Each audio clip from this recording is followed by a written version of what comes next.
মধ্যপ্রাচ্যে যুদ্ধ পরিস্থিতিতে জ্বালানি সরবরাহ বিঘ্নিত হওয়ার আশঙ্কায় ঢাকার বিভিন্ন ফিলিং স্টেশনে যানবাহনের দীর্ঘ সারি। তেল কিনতে প্রতিদিন কর্মঘণ্টা নষ্ট হয়, অসন্তোষ প্রকাশ করেছেন চালকরা।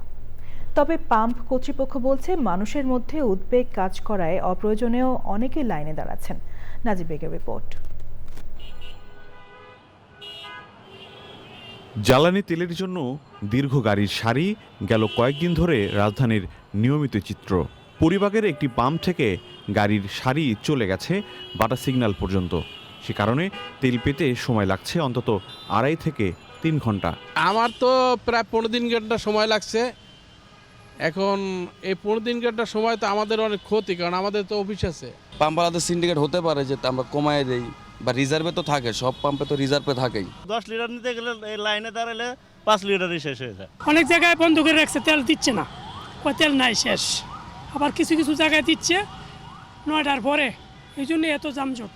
তেল কেনার পরিমাণ বেঁধে দিয়েছে সরকার, তা নিয়ে আপত্তি অনেকের। তবে ভিন্ন মত রয়েছে। আমরা প্রতিদিন হয় 200 টাকা পাইতেছি তেল, কিন্তু আমাদের তো 200 টাকা চলে না।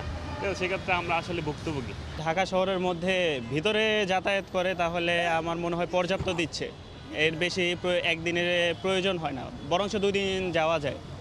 আর অনেকেই দেখছি যে আর কি স্টক করার চেষ্টা করছে। ফিলিং স্টেশনগুলো বলছে মধ্যপ্রাচ্য পরিস্থিতিতে উদ্বেগের কারণে এই অবস্থা। মনে করছে যে কবে বন্ধ হয়ে যাবে, সেই ক্ষেত্রে বেশি বেশি করে তেল নিচ্ছে। একটা গাড়ি 2বার 3বার করে আসে নিয়ে যাচ্ছে।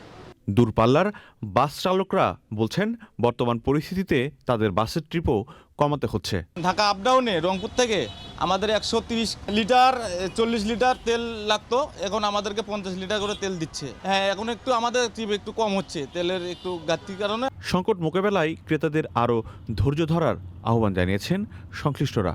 নাজিব বেগ, চ্যানেল আই, ঢাকা। বিকাশ পেমেন্টে 10,000 টাকার বেশি অফার। শপিং চলছে তো।